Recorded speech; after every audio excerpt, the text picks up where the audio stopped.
I don't know or have any clue what's going on with some of these people in the workplace contaminating people's drinks. Recently, I talked about it, a janitor who was working at a job who put his urine in people's waters, and it turned out this man had a whole STD.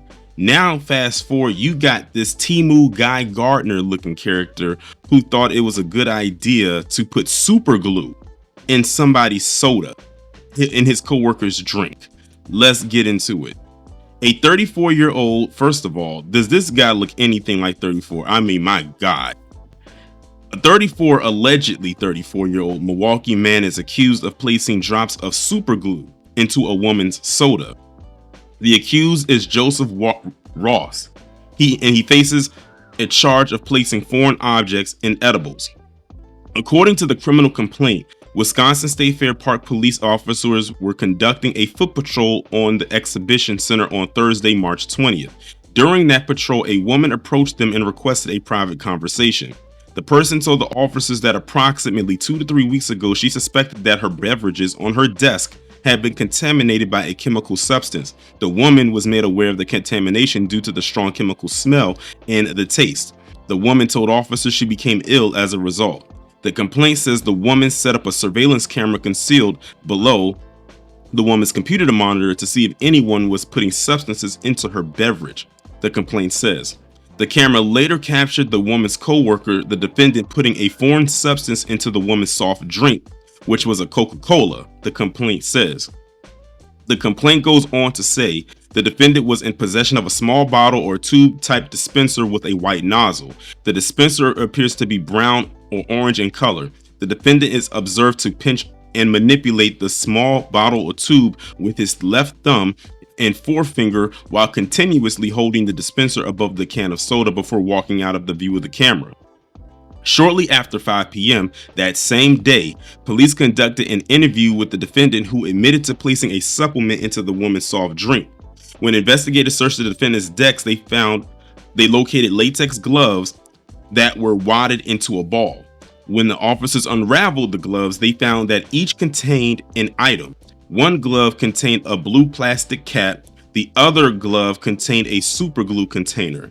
The complaint says it was Gorilla brand superglue. Based on what officers found at the defendant's desk area, they arrested the defendant. Ross made his initial appearance in Milwaukee County Court on Wednesday, March 26. Cash bond was set at $10,000. He shouldn't have received the bond, because at the end of the day, this guy literally tried to poison this one. Actually, he did, because she got sick. So technically, he did succeed in poisoning her. Luckily for her, she didn't die from it. Ross is due back in court for a preliminary hearing on April the 3rd. And if there's an update that'll come from that because of the time of me uploading this commentary, then I'll go ahead and add it in. The two individuals involved were employed by a vendor and were not State Fair Park employees. Therefore, we cannot comment on employment status. However, since this incident occurred while at State Fair Park, our police department responded, conducted a thorough investigation, and submitted the report to the district attorney. Additionally, our police department has issued a no trespass order to the individual being charged. While this incident did not happen between State Fair Park employees and did not involve any patrons, we want to reiterate that safety is top priority at State Fair Park, and we take these matters very seriously. Oh, the right thing to do, on top of charging this individual and properly arresting him and making sure that he doesn't get out of jail, considering what he did, because as far as I'm concerned, is he's a danger to society. It shows right here. He's a danger, at least to this woman who's a part of society. But also, he needs to be terminated from his job, because I don't see anything here saying that he was fired. I don't even see anything here that even says he was suspended. So as far as we know, he might still be employed by this company that he's working for, in which he committed this very dangerous act. This woman could have really actually lost her life to this if she had consumed too much of it.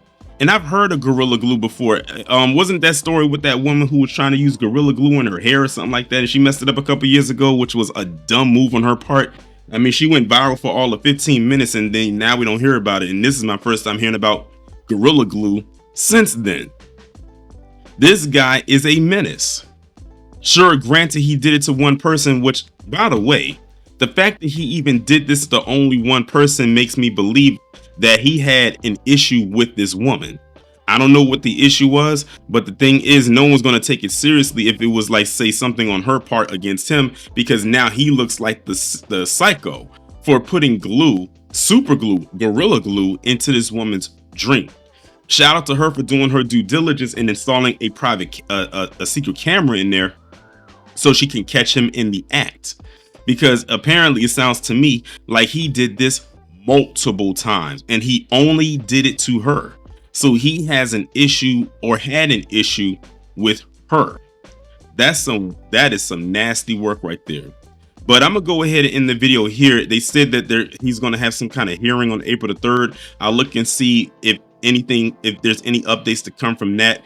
If not, then we'll just go ahead and end the story right here. But y'all let me know what y'all think about this crazy story down there in the comments. And also let me know if y'all have ever had any issues with people who are in the workplace, like, and how did y'all deal with the situations? I'm almost certain that you probably did, because no workplace is completely perfect.